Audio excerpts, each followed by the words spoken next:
कौन थी वो? माँ अपनी साड़ी के पल्लू से मेरे माथे का पसीना साफ कर रही थी। चल अब जल्दी से पानी पी, कितनी बुरी तरह डर गई है। आज ही मंदिर से तेरे हाथ में काला धागा बंधवा कर लाऊंगी। लगता है किसी की नजर लग गई है। और फिर दोपहर के लगभग 12 बजे माँ कमरे में आई। सोनाली, तेरे लिए वो काला धागा बनवाने मंदिर जा रही हूँ, अभी जल्दी ही आ जाऊंगी। और सुन, पापा जरा बाजार तक गए हैं, आते ही होंगे। तू दरवाजा बंद कर ले बेटा। हिम्मत नहीं हो रही थी घर में अकेले रुकने की। चुपचाप माँ के कमरे में आकर लेट गई। और वैसे भी इस कमरे की खिड़की बाहर रोड की तरफ खुलती थी।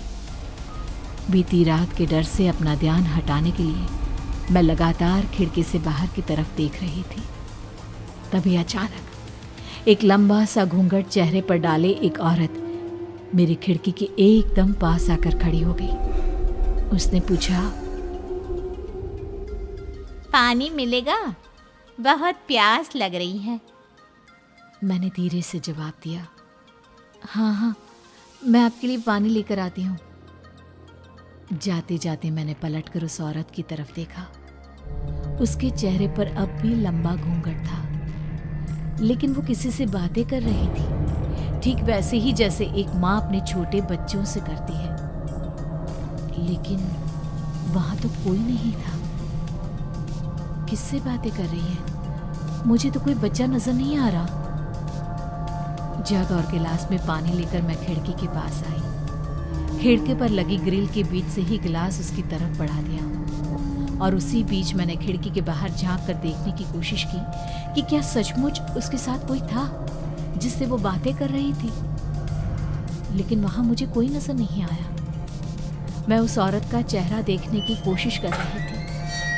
घूंघट हटाए बिना उसने एक ही घूंट में गिलास का सारा पानी खत्म कर दिया। दबी हुई आवाज में उसने शुक्रिया कहा और खाली गिलास मुझे लौटा दिया। मैंने अभी बस उस गिलास और जग को पास वाली टेबल पर रखा ही था और देखा तो वो औरत वहां से गायब हो गई। मेरी नजर पानी के गिलास पर पड़ी तो वो पूरा भरा हुआ था, लेकिन पानी का रंग सिंदूर जैसा लाल। ये सब क्या हो रहा है मेरे साथ? ये तो कोई सपना भी नहीं है। कौन थी वो औरत? अचानक याद आया, जब उसने अपना हाथ आगे बढ़ाया था तो उसका हाथ पूरी तरह से जला हुआ था। घबराहट में पानी का गिलास और जग मेरे हाथ से छूटकर नीचे गिर गए। पूरे कमरे का पूरा फर्श लाल हो चुका था। मैं बेतहाशा वहां से भागी, अपने आप को संभालती। मेरी सांसें इस कदर तेज हो गई थी, लगता था जैसे किसी भी पल बेहोश होकर गिर जाऊंगी। जैसे तैसे रसोई तक पहुंची और कसकर रसोई का दरवाजा बंद कर दिया। वही दिल दहलाने वाली आवाजें जो कल रात को मेरे कानों में गूंज रही थी, दर्दनाक और खौफनाक चीखने की आवाजें फिर से पूरे घर में गूंजने लगी।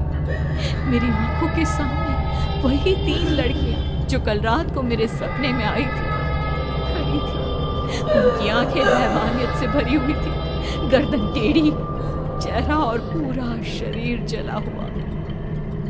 तो क्या सचमुच जो मेरे सामने खड़ी थी वो बुरी आत्माएं थी? लेकिन क्यों? प्यास लगी है, हमारी प्यास बुझा दो। एक साथ अजीब से ढंग से ये बात कहते हुए वो मेरी तरफ बढ़ी चली आ रही थी। मुझे छोड़ दो, जाओ यहाँ से। कौन हो तुम? माँ!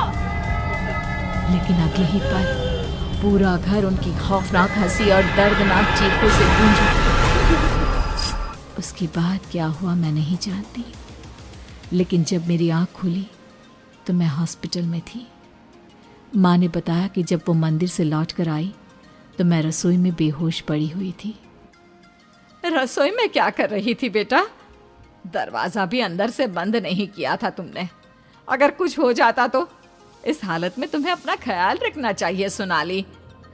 लेकिन माँ, मैंने तो दरवाजा। हाँ बेटा, तुमने घर का दरवाजा अंदर से बंद नहीं किया था, लेकिन एक तरह से अच्छा ही हुआ। वो तो किस्मत अच्छी थी कि मैं सही वक्त पर पहुंच गई और दरवाजा खुला था, इसलिए घर के अंदर आ गई। लेकिन फिर भी बेटा, तुम्हें आराम करने को कहा था ना। किचन में जाकर काम करने की क्या जरूरत थी? काम? कौन सा काम माँ? मना किया था ना खाना बनाने को, और इसीलिए तो गर्मी की वजह से चक्कर आ गए ना तुम्हें। पर मैंने तो खाना बनाया ही नहीं। अब मुझे खुद पता लगाना था कि आखिर माजरा क्या है। मैं अगली रात फिर उसी कमरे में गई जिस कमरे में पहली दफ़ा मुझे डर का एहसास हुआ था। आधी रात बीत गई, कुछ भी अजीब नहीं हुआ वहाँ पर।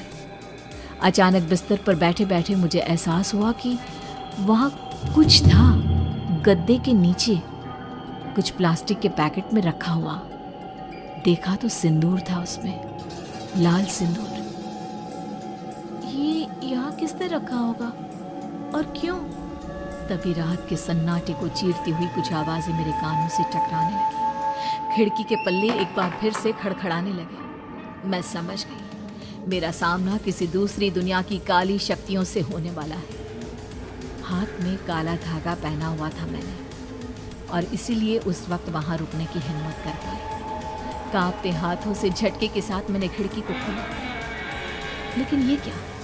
सामने मैदान में कोई आग जलाकर काला जादू कर रहा था। कोई औरत थी। चांद की रोशनी काफी तेज थी उस रात।